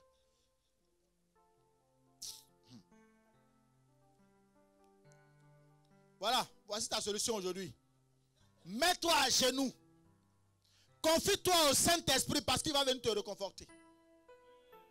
Arrête de te plaindre aux hommes. Les hommes ne t'apporteront rien. Dieu dit même malheur pour celui qui se confie à l'homme. Arrête de te confier aux gens. Prie. À la rigueur, si tu sais que toi seul tu n'arrives pas à prier, viens, faites un groupe de prière. Priez. Là au moins, vous avez une vision, c'est la prière. Mettez ensemble. Chacun met son sujet. Tu ne développes pas. Il ne faut pas développer. Parce qu'une femme qui parle tout le temps de son mari, elle est en train d'exposer la nullité de son mari. Et ce n'est pas bon. Spirituellement parlant, tu es en train de te maudire. Vers la fin, tu éloignes son âme de toi. Plus tu l'exposes, plus tu l'éloignes de toi. Parce que le jour où il va se rendre compte, frère, moi, par là, comme ça, il ne m'assoit pas là-bas. Il dit, oui, débrouillez-vous. On va dire, on ne te parle pas. Continue de parler seulement. Parle. C'est que tu trouves mauvais. Il y a des gens qui trouvent ça très bien. Parle seulement. Parle. Puis il a un gros ventre, il est ceci. Il sort matin, midi et soir. Parle. Il ne faut pas prier pour qu'il s'arrête de sortir. Pour qu'il arrête de sortir. Continue de parler. Et regardez même dans la création. C'est les ténèbres qui étaient les premiers sur la terre. Vous n'allez jamais trouver un homme ange ou une femme ange. Jamais. C'est non, hein, on parle, mais c'est pas ça. Pupu là. Tu ne peux pas trouver. La Bible dit que les ténèbres étaient là d'abord. Et puis la lumière est apparue par la suite. Donc avant que la lumière ne soit, c'est les ténèbres d'abord. C'est ta prière qui va changer. Dieu a prophétisé et puis la lumière est venue. Mais tu as la bouche pour parler. Prophétise, tu vas voir que les choses vont se passer. Parle à la situation de ta vie. Maintenant, tu sais que le Saint-Esprit est en toi. Parce que tu vas manifester maintenant la bonté. Et puis tu vas circoncire ton cœur. Prophétise la situation. Il dit, ce qui se passe à ma maison là, moi je refuse ça. Ce qui se passe sur mes enfants, je refuse ça. Dans mon travail, je refuse ça. Seigneur, tu m'as donné la tête. Tu m'as dit, je serai la tête, je ne serai jamais la queue. Moi, la situation que je vois venir, je sens venir là, je la refuse dès maintenant. Et tu vas voir que ce que la bouche proclame, la main l'accomplira. Mais dès que tu vois quelque chose, que ton téléphone, tu parles, tu n'as même pas le temps de la prière. Plus tu parles, les démons rentrent. Et ils rentrent seulement. Parle, puis eux, ils viennent seulement. Puis ils sont assis maintenant dans ton foyer. Alléluia. Gloire à Jésus. Non, Dieu, tu es bon. Est-ce que tu peux lui dire, Dieu, tu es bon? Merci Seigneur, tu es bon. Tu nous as vraiment donné quelque chose de formidable. Amen. Amen. L'esprit rend le chrétien capable de bien prier. Oh, ça là, on va lire. Romains, on va aller dans Romains. On va lire ça. Romains 8, verset 26 à 28. Romains 8, verset 28. Verset 26 à 28. Yes. Tu as trouvé? Oui. D'accord. De même aussi, l'Esprit nous aide dans notre faiblesse, car nous ne savons pas ce qu'il nous convient de demander dans nos prières. Mais l'Esprit lui-même intercède par des soupirs inexprimables. Frère, regardez un peu. Quand tu as le Saint-Esprit avec toi, dans Romains 8, verset 26, tes soupirs là, c'est des prières. C'est des prières. Je préfère que tu dises que de parler. Amen. Moi, en règle générale, je n'aime pas la tristesse. Quand je suis calme comme ça, là, ma femme me panique dans la maison. Amen. Ou je m'assois dans mon fauteuil et je ferme la porte, puis je ferme les yeux comme ça, puis je suis là. Je suis en communion avec mon Dieu. Parce que je souffre, là j'ai une situation qui me fatigue. Il faut que Dieu règle ça. Quelle est la solution que je dois trouver? Je ne me lève plus jamais comme ça. Quelle est la solution que je dois trouver, Seigneur? Aide-moi. Parce qu'elle pèse sur moi et me fatigue cette situation-là. Il faut qu'elle change. C'est des soupirs.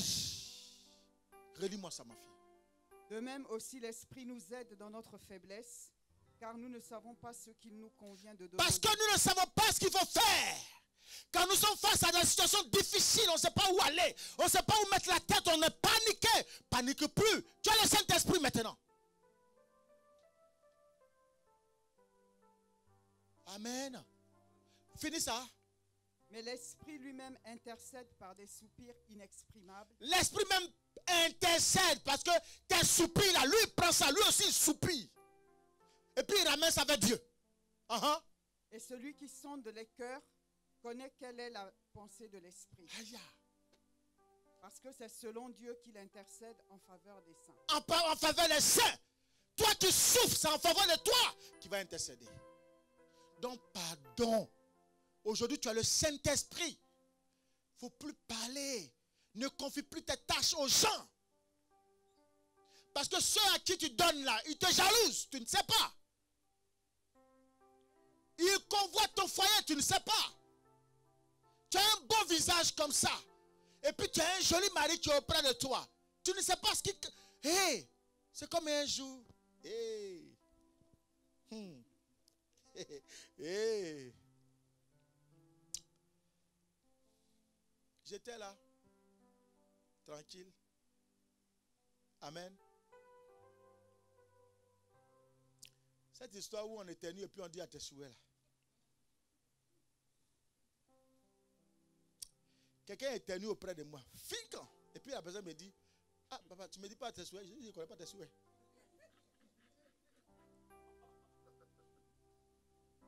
Aïe. Si tes souhaits c'est pour me tuer, et quand il dit à tes souhaits. Ah, ou bien. Fin. Moi, je ne dis pas. Je ne connais pas tes souhaits. Ou bien. Si tes souhaits veulent que je crève là, moi, je te dis à tes souhaits, puis j'ai plus de lendemain, il meurt. Il ne faut pas parler. Il ne faut pas parler. Reste calme. Endosse ça. Tu fermes les yeux, tu soupires, puis tu... C'est-à-dire que là, tu es en connexion avec l'Esprit de Dieu. Seigneur, aide-moi. Comment je vais faire? La Bible dit, il sonde les cœurs et reins. Il sait ce qu'il te faut. Quelqu'un est avec moi? Quelqu'un est avec moi? Donc vous voyez comment l'Esprit nous amène à bien prier. L'Esprit permet aux croyants d'adorer en esprit et en vérité. Jean 4, verset 23, on ne va pas lire. L'Esprit donne la capacité de témoigner. Acte 1, verset 8. Et enfin, l'Esprit distribue des dons spirituels aux croyants. 1 Corinthiens 12, verset 7 à 11. On verra ça dimanche prochain. Alléluia. Est-ce que quelqu'un m'a compris ce matin? Maintenant, regardez. Je vais prendre deux exemples seulement. On va prendre dans la Bible deux exemples pour finir par là. Des personnes qui avaient renié Dieu. Première personne, c'était Pierre. Quand on a attrapé Jésus, il avait dit jamais dans toute sa vie il avait rencontré. Il n'avait jamais vu même. La femme dit, toi, mais je t'ai vu même. Elle dit, moi. Non, tu te trompes de personne. Et là, le monsieur là, non. Moi je venais assister à sa mort. Hein. Quelqu'un avec qui la main matin, midi et soir. Il n'avait pas encore le Saint-Esprit. Il n'était pas encore chrétien. C'est quand ils ont reçu le Saint-Esprit qu'ils sont devenus chrétiens à Jopé. Les 12 là, ils n'étaient pas chrétiens encore. Donc en fait, celui qui n'a pas le Saint-Esprit, c'est une vie sans Jésus. Tu n'es pas chrétien encore. Parce que quand tu as le Saint-Esprit, les points que je viens de faire là, ça travaille à l'intérieur de toi, la douceur, tu as l'amour des gens, tu es prêt à aider, tu es prêt vraiment à solutionner, tu es prêt à apporter, tu es serviable. Mais quand tu es dans la rébellion tout le temps, c'est toi qui parles, c'est toi qui sais dire des choses, machin, tout. On te dit ça, tu dis 10, tu n'as pas l'Esprit de Dieu. Tu n'es pas chrétien encore. Alléluia. Je vais vous prendre deux exemples, n'est-ce pas? On va prendre Acte 3, verset 1 à 8. Oui, vas-y. Acte 3, verset 1 à 8. Rapidement, ma fille. Acte. Tu as trouvé ou pas? Pierre et Jean montaient ensemble au temple à l'heure de la prière. C'était la 9e heure. Verset 2. Il y avait un homme boiteux de naissance qu'on portait et qu'on plaçait tous les jours à la porte du temple appelé la Belle, pour qu'il demandât l'aumône à ceux qui entraient dans le temple.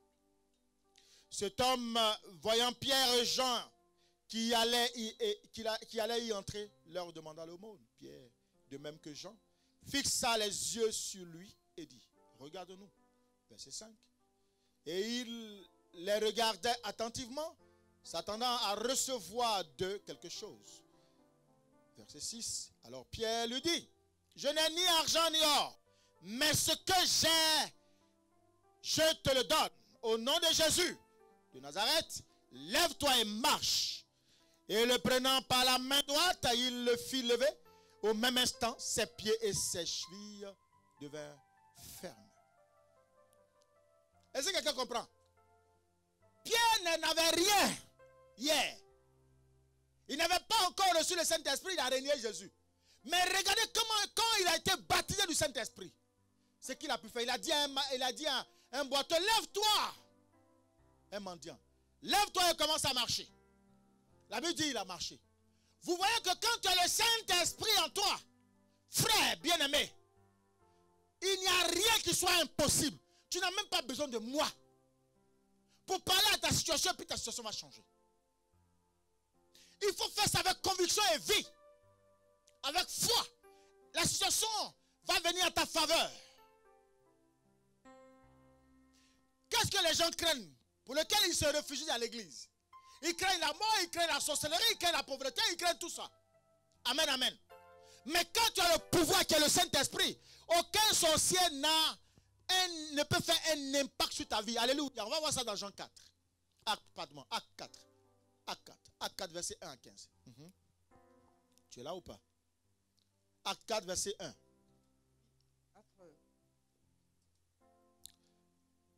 Tandis que Pierre et Jean parlaient au temple, survinrent les sacrificateurs, le commandant du temple et les sadducéens. Mécontents de ce qu'il engageait, de ce qu'il enseignait, le peuple, et annonçait la personne de Jésus, la résurrection des morts.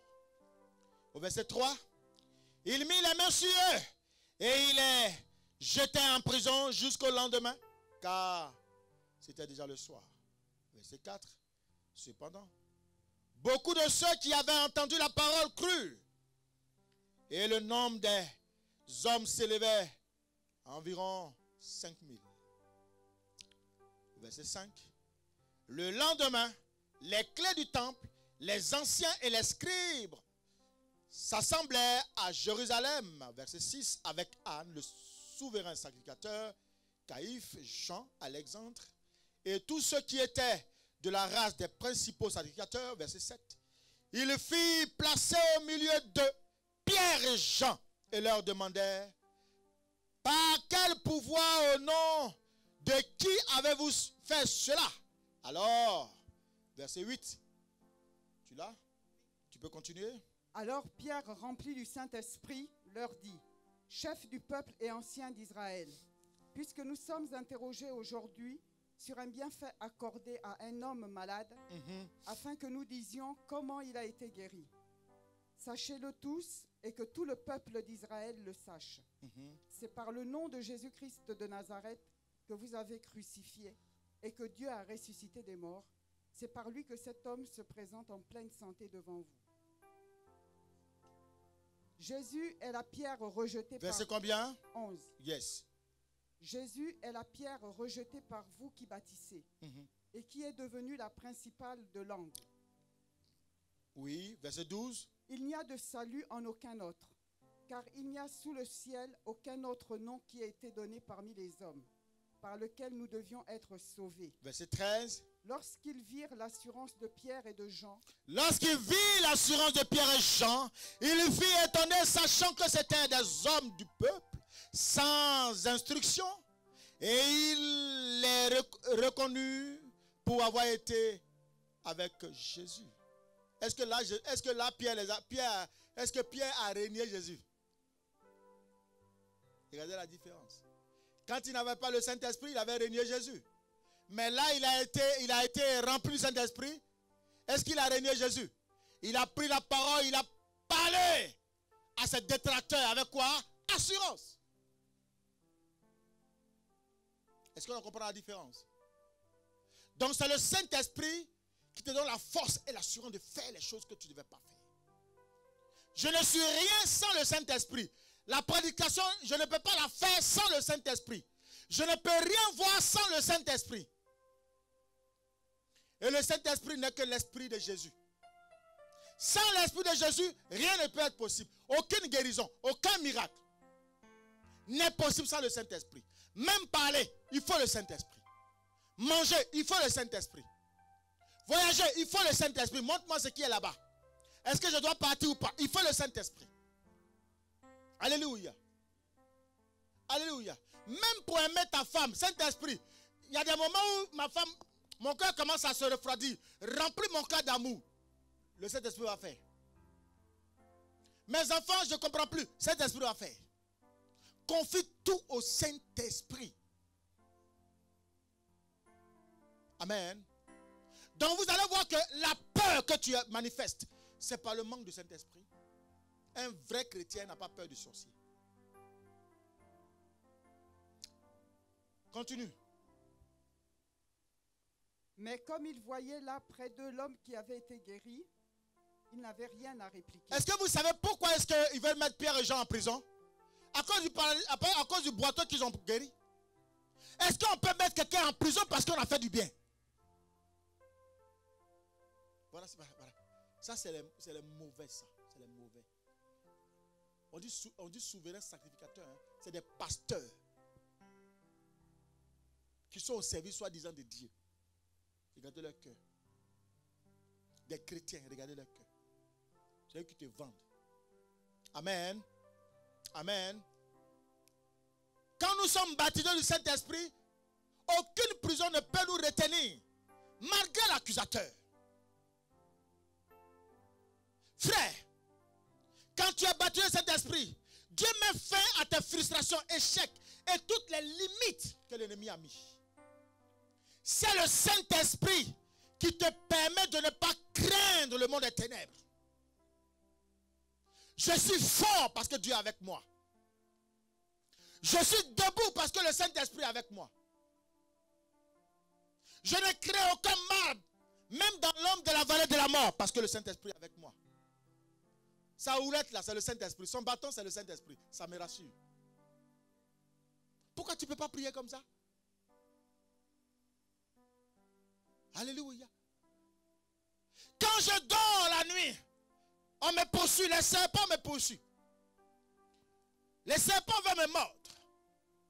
Je suis parmi les morts. Je suis dans les tombeaux.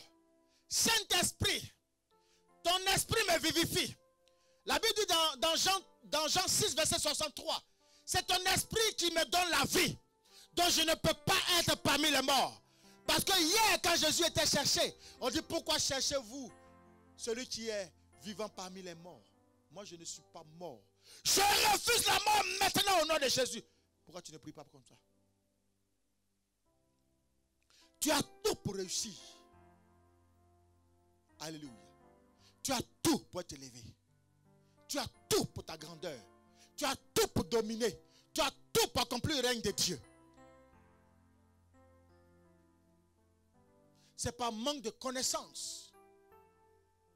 Aujourd'hui, lève-toi comme une seule personne.